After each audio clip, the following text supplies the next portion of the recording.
একজন ভালো মানুষ থাকে, সেও কিন্তু চুরি করা শিখে যায়। তার সাথে ঘুরতে ঘুরতে একটা চোরের ভাবধারাটা তার ভিতরে চলে আসে। কি আসে না?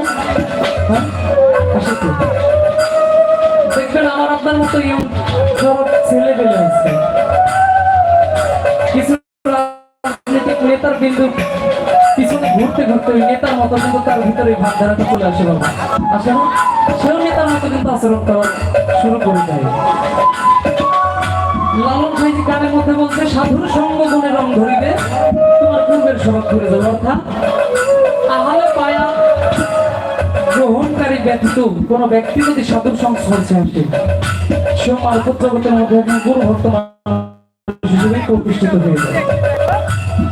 তো সাধুর সঙ্গ গুণে রং ধরিলে তোমার পূর্বের স্বভাব ঘুরে যাবে। বাবা আমার থেকে আপনারা ভালো বলছেন, আমি অতি না জানা আল্লাহ কিংবা পরমেশ্বরের কথা ধারণ করার মতো ক্ষমতা সেই শক্তি আমার মস্তকে নাই, তবুও ঘুরে বেড়ায় আপনাদের দোয়া আশীর্বাদ নেওয়ার জন্য। তাই সাধুর তার গানের মধ্যে কি বোঝাচ্ছে, সাধুর সঙ্গ গুণে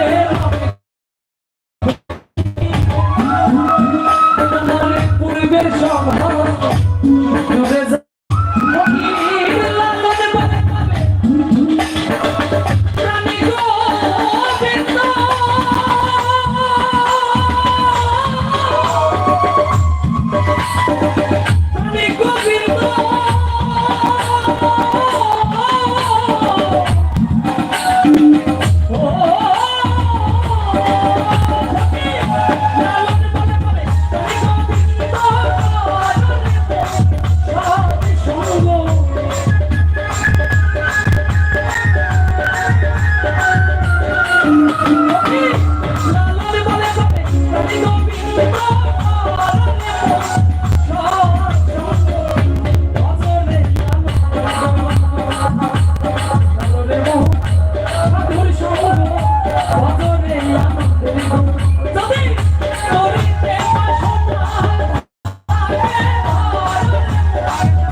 ধন্যবাদ সবাইকে।